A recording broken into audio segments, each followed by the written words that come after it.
Est-ce que tu connais, tu sais l'objectif pour lequel Dieu t'a sauvé? Mais que fais-tu de ton salut? Que fais-tu de ta vie? Que fais-tu dans ton travail? Tu as besoin de te repentir. Et chacun faisait tout ce qu'il pouvait faire pour réussir. Le désordre, la corruption, l'adultère, le détournement, tout ce que les gens voulaient. Chacun vivait comme bon lui semblait. Et aujourd'hui, nous en avons.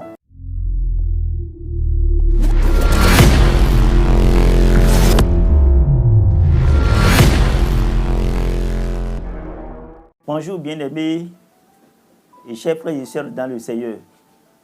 Nous rendons grâce à l'Éternel qui nous donne encore la grâce de nous retrouver pour notre rendez-vous hebdomadaire.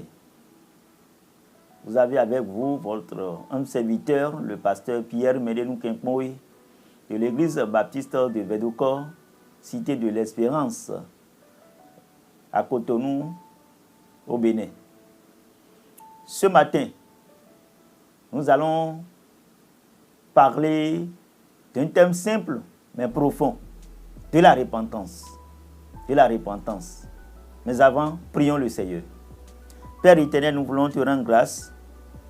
Nous voulons te dire merci pour ce beau jour. Merci pour cette nouvelle semaine. Je prie afin que Père, ton Esprit Saint, vienne encore au rendez-vous se manifester pour chacun de nous.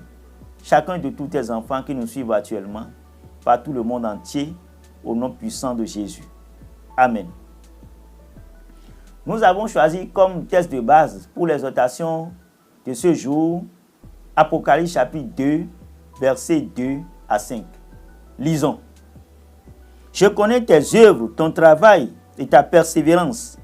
Je sais que tu ne peux supporter les méchants, que tu as éprouvé ceux qui se disent apôtres et qui ne le sont pas, et que tu les as trouvés menteurs, et que tu as de la persévérance,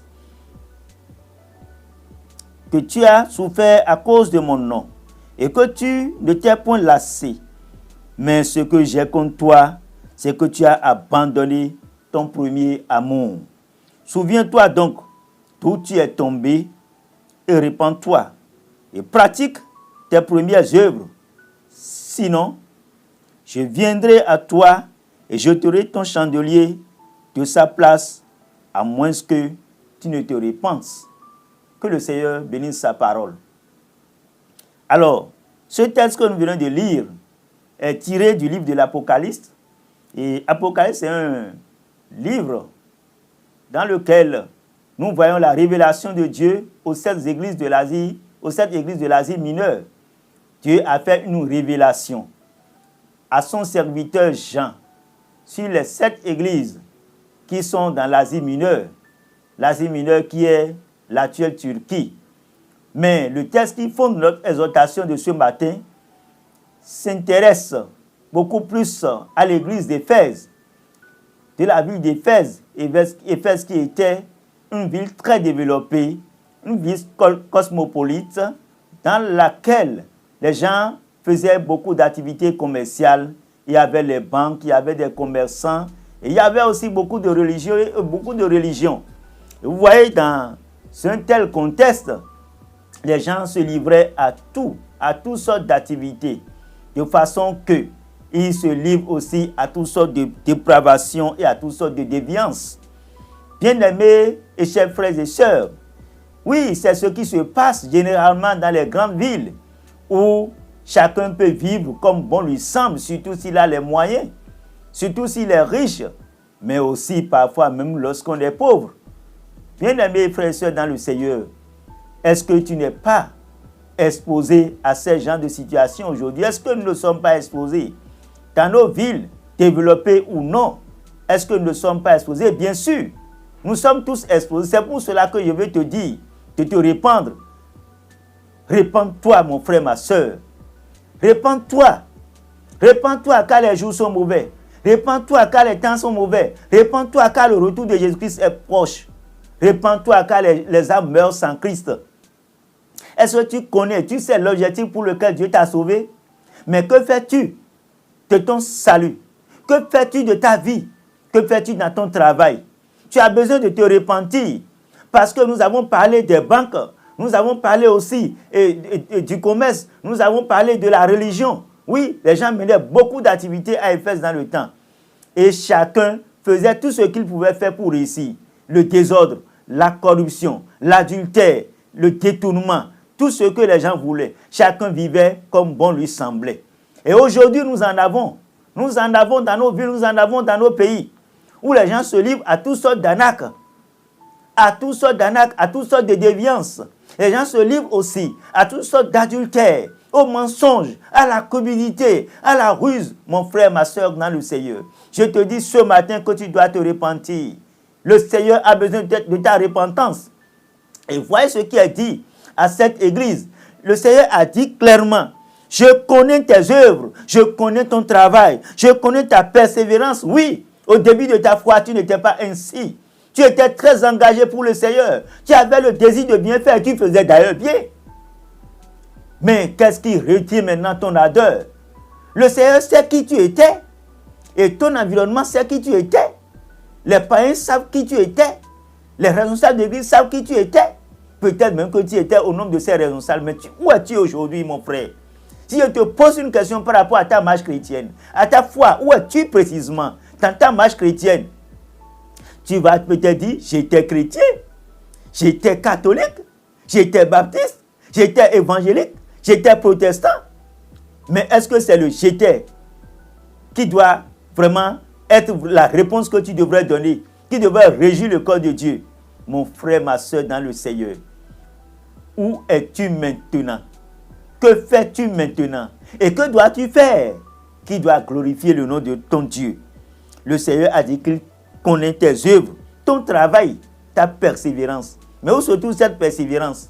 Tu vas peut-être me dire, oui, c'est parce que la pauvreté est trop grande, la souffrance est trop grande, que tu es obligé de repousser chemin, que tu es obligé de chercher des à côté, que tu es obligé de commencer par faire chrétien caméléon. Chrétien caméléon là, bon le jour et autre chose la nuit là, est-ce que c'est ça là qui va t'amener au ciel? Mon frère, réponds-moi. C'est à toi que je m'adresse, réponds-moi. Non, le Seigneur sait là où tu es. Même toi, femme là, qui ne veut plus rester fidèle à ton mari et qui trouve des arguments pour dire non, c'est parce qu'il ne me finance pas, c'est parce qu'il ne fait pas ci, ne fait pas ça. Est-ce que c'est de ça qu'il est question?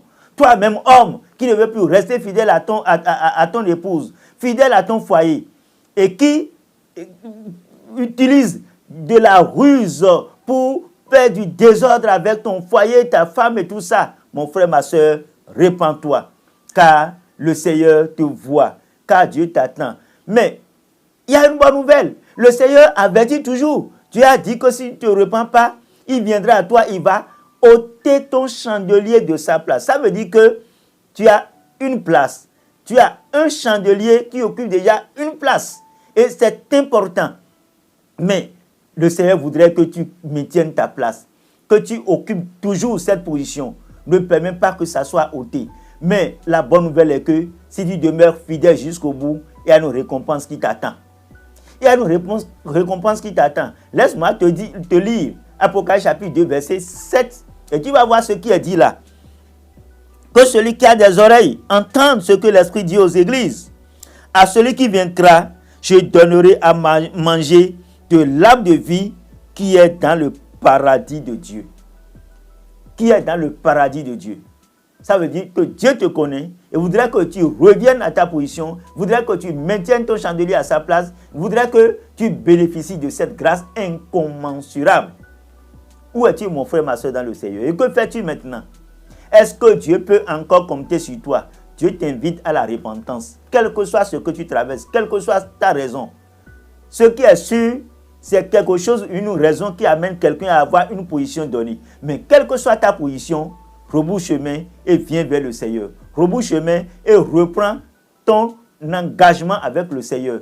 Rebouche chemin et reprends ta première persévérance. Rebouche chemin et reprends tes premières œuvres qui sont les plus appréciées. Que le Seigneur te soutienne, te fortifie, te bénisse et te donne vraiment de l'espérance en lui. Dieu voudrait que tu aies de l'espérance. Que le Seigneur te bénisse. Prions le Seigneur. Père glorieux, je voudrais te dire merci pour ton enfant qui a écouté ta parole. Ta parole qui montre que tu le connais et que tu voudrais qu'il rebouche chemin. Oui, Seigneur, il a pris l'engagement de rebousser chemin pour revenir à toi. Accueille-le favorablement et aide-le par la force de ton Esprit Saint afin qu'il marche en nouveauté de vie avec toi. Reçois gloire, honneur, louange. C'est au nom puissant de Jésus-Christ de Nazareth que j'ai prié. Amen.